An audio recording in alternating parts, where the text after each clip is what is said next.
saw at the top of the program, Treasurer Joe Hockey earlier tonight was being hosted by and getting a grilling from Britain's Andrew Neil, publisher of the Spectator magazine, former editor of Rupert Murdoch's Sunday Times. Andrew Neil also hosts several BBC programs as a founder of Britain's Sky News and has written best-selling books on politics and the media, and he joins us now in the studio. Thanks for being here. It's a pleasure to be here. What does the Abbott government look like to British Conservatives? It looks like 2010. When the British Conservatives got elected as part of a coalition government, talking the talk as they did in opposition about cuts, but finding it tougher to walk the walk when you're actually in power. The British government has found it that way, and I suspect after my interview tonight with Mr Hockey that the current government in Australia is going to find it tough too. Well, yes, it'd be great to get to interview him, as you did, of course. Now, one message you... I'll put a word in for you. If you put a word in for George Osborne, for me in Britain. I'm sure we can agree to do both of those things. One message you drummed home to Joe Hockey in that interview was you don't know how lucky you are, more or less, that the Australian government is in a remarkably good economic position by comparison to other countries in the G20. Do you think he's actually making out the economy to be worse than it is? Well, he has inherited a mismatch between spending and tax revenue. Under the last Labour government here, spending was twice as fast as tax revenues. Some of that was to get out of the recession, but it's kind of baked into future projections. So I understand the requirement to do something about that. But I can't think of a finance minister in the Western world that wouldn't give their left arm to be in the position of the Australian government. I mean, national debt of 23%. You know how much it is in Italy? 132% of GDP. Greece, 170%. Even the United Kingdom, 80%, using other criteria, as much as 100%. A deficit of 3% every year. Now, these are figures you may want to deal with, but you're not dealing with a crisis compared to the situation in Europe or even the United States. Is there politically, as you perceive it, a reason to create an atmosphere of crisis when you're going to bring down a tough government and rein in pensions and possibly aged care and put payments, extra payments on people's going to the doctor and so on? You're going to do things that are unpopular, so therefore you want to give the impression that there is no alternative. In the famous words of Mrs Thatcher, Tina, there is no alternative. But I get the sense also that they know if they don't do things, it could deteriorate. That the rather, by international standards, the rather strong fiscal position that Australia finds itself in, if there isn't some kind of remedial action, as the IMF has said in its recent report on this country, then things could get a lot worse. All I'm saying is that if you want to deal with fiscal problems in the 21st century, the position Australia is currently in is not a bad place to start. Let's look at a couple of Tony Abbott's other policies. I'm interested to get your perspective and if you can sort of do it this way to tell what British Conservatives might be thinking about it. For example, his emblematic policy of turning back the boats, asylum seeker vessels back to Indonesia to stop the flow of asylum seekers to Australia, setting up offshore detention centres. In fact, the previous government did that, but they were mimicking the policy of the previous Howard government. How is that looked on in Great Britain? With envy or with horror?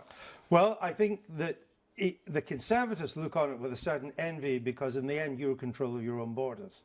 The Conservatives don't like the idea that there's freedom movement of labour and people from the rest of the European Union into the United Kingdom. Of course, it's a two-way street. We can go and live wherever we want in the European Union. They have no way of getting rid of that. It's written in to the Treaty of Rome going back to 1957.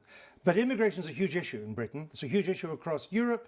And it is so, one, because there's been a lot of it. Net increase in immigration in Britain, over 2.5 million in the past 12 years. It's quite a lot of people, a lot but per capita. But also because the European economies have been stagnant. And if you look at the unemployment rates, I mean, they are eye-watering. The average unemployment in Spain, 20%. 60% if you're young. Same in Greece. Average unemployment in France, 12%. 25% if you're young, 30 to 40% if you're young and Algerian. So it's only, in fact, the thing that slightly surprises me is that although you see the rise of what you might call the hard right across the continent, when you look at the social conditions in Europe, it could actually be taken as a rather surprise that they're not doing even better. The other talismanic Abbott policy that he came to government with was to scrap the carbon tax, to end the emissions trading scheme and to bring in a direct action policy funded directly with a cap from the budget. But Britain's David Cameron is still part of the European emissions trading scheme. He was a passionate advocate for action on climate change. That seems to be changing. Well, he did come to power promising to be the greenest government ever, but power has a strange way of changing your mind. And the consensus that Britain had at the end of the last decade over green issues, which included Labour, the Liberal Democrats and the Conservatives, Mr Cameron's famous trip to go and hug a husky in the Arctic. He's now used the phrase, if I may simply quote him off the record, it's time to cut the green crap. And the government now, the Conservative side of it, is nowhere near as green as it was. So, but they'll still stay with the emissions trading scheme. That's not so important for them. The European emissions trading scheme hasn't worked. What they did do was introduce a carbon floor price that all businesses would have to pay.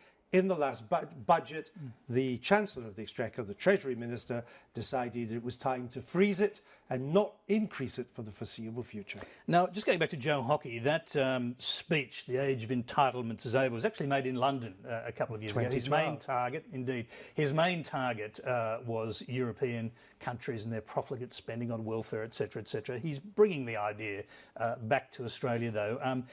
Among other things, he's talking about cutting entitlements, but he's leaving a lot of middle-class welfare in place. Do you think that smacks of hypocrisy? Well, I think it smacks of politics, because the people who really vote in any country are middle class and they're old. And even the British government, which has gone out of its way to try and find ways to cut, has left pensions untouched.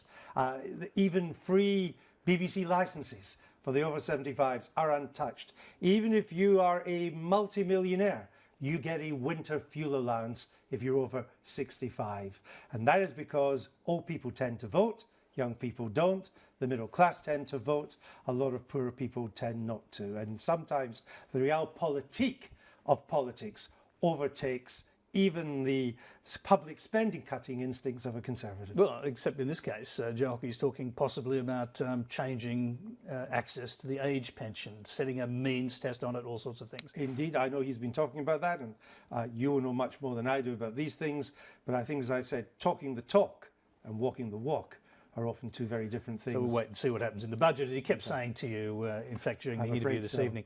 Let's move to your own patch, Scotland, in fact. And of course, at the end of this year, there's an absolutely critical referendum as to whether Scotland should become independent of Britain. Now, I've heard you say that Rupert Murdoch is now so thoroughly estranged from the British establishment that he might, in fact, take revenge on it by backing the referendum with his media assets in Scotland. Are you serious about that? I am serious about it. I'm not saying it will happen, but I'm saying it's a possibility, and it's certainly in his mind. He regarded the whole row over phone hacking, something which in the end forced him to close down the News of the World, his biggest selling tabloid and his first love, and the first paper that he acquired in the United Kingdom. He regarded all that as largely hypocritical and simply the revenge of the British establishment that had always hated him. And he now talks, he tweets all the time about toffs and posh David Cameron and all the rest of it, forgetting, of course, as I think you will know, that he went to the most exclusive school in Australia. His mother once told me he had over 20 servants when he was a kid, and then on to Oxford. But this is the new narrative. And it's simply going through his mind that the biggest revenge he could have on the British establishment would be to break the country up. Well, I mean, there's no doubt about that, because the consequences of Scotland breaking away are scarcely imaginable. I mean, it would a huge reduction in British armed forces, for example. They haven't been imagined by no, well, the that's British. right. So tell us, what would they be? The debate so far has entirely been on would independence be good or bad for Scotland. And that's understandable. It's only the Scots that have the votes, those who live there. Scots like me who live in London, we don't have the vote. The English have barely woken up to what the consequences would be. But it stands to reason that you cannot lose a third of your landmass or 5 million of your people without being seriously diminished in international status. And it would put at risk Britain's nuclear deterrent, because there is nowhere in England to put it. It would mean at a time when military spending has already been cut, you'd lose another 10% of it. The British seat in the UN Security Council, one of the great status symbols for Britain in the modern world, would come under great threat. Our power in NATO and the European Union would come under threat too. These are not considerations for the Scottish nationalists. That's not their issue. They want an independent Scotland. They're entirely entitled to argue for that. But what would be left of Britain would mean that the Americans, for example, would be likely to fly to Paris, the only nuclear power that would be left in Europe, and to Berlin, the most important economy, and pass London by. There is a danger for the English that they would end up as Spain without the sunshine. Well, that would be revenge for Rupert Murdoch. If he went that way. If he went that way. Now, the last British Prime Minister that Rupert Murdoch really courted and supported was Tony Blair. Now, Blair is now caught up in a scandal over revelations about a relationship between him and Wendy Deng. Allegedly, they met. I'm just covering your lawyers. Indeed, allegedly they met in a ranch in California, etc., etc. What do you make of that scandal? First of all, I mean, do you think there's something there beneath the surface? Well, because you've got denials, as we must say, from both sides. Of course, Mr. Blair in particular has denied it. But more important than his denial is the fact that whether it's true or not, Mr. Murdoch believes it. Indeed, it was the discovery that he believed that something was going on. His people were telling him something was going on. He believed it really brought the divorce around. Things had not been going well in the marriage, but that was the catalyst that brought the divorce around. It was when he visited his ranch in California, and the people who worked for him there said that Mr. Blair had been there when he hadn't. He got back on the plane, called his lawyers, and the divorce proceedings then began. And ever since, he's basically been on a mission of revenge against Tony Blair, who, let us not forget, is godfather to one of his children. Yeah, it's an extraordinary story. It's almost Shakespearean in some respects, or if you like, more like the TV series Dallas. But it is a strange one, isn't it? How did these supposed diary entries from Wendy Deng, referring to pining for Tony and the shapeliness of his legs, etc., and I think his butt, well, how did they get involved? And are they genuine? Is that something real? Well, the Billy Do, as you may call it, Wendy Deng, which she never sent to Tony Blair, but which she wrote. I don't think there's any doubt that it's genuine. My own belief is that Vanity Fair got that from Mr. Murdoch's people. Not from Mr. Murdoch himself necessarily, but certainly got it from his people. Otherwise, how could they have got it? And I think it's part of this desire of Mr. Murdoch to wreak revenge on the former British Prime Minister. I would just add, though, that I think that's now come to an end. I think he thinks he's done enough and that there is no point in pursuing this because, of course, 2 of his own children are involved in this, so why make it any worse? Yeah, I mean, do you get the impression that this scandal actually cast Murdoch in a slightly more sympathetic light? After all, he's just a human, sort of frail, old man, coming to terms with his own foolishness, perhaps? I think for those that Mr. Murdoch's tabloids have treated in the way that Mr. Murdoch and Mr. Blair and Miss Deng have been treated, I think you may find sympathy is in short supply. Just one final question. Apart from the salacious aspect of that whole story, there is a sense in which it's actually recast the Murdoch empire, his sons, particularly Lachlan Murdoch, the Australian-based Lachlan Murdoch, coming back into the fold. How significant is that? I think it's significant in that it's the reignition of Mr. Murdoch's desire to create a dynasty, or maybe you do the American pronunciation of a dynasty. And I remember way back in the early 90s he talked about doing this, and I remember saying to him, you don't like the royal family because it's hereditary. Why should a public company be hereditary? It's a public company. But it's something he's been obsessed with for over 25 years. And he wants to place his children in positions of power. My own view is that we're talking about a public company. And when Mr. Murdoch goes to the great newsroom in the sky, the institutions that own this company will take over. And whether your name is Murdoch or not will not be a determining factor. Andrew Neil, we're out of time. It's been a pleasure talking to you. Pleasure to talk to you. Thank you very much. Thank you.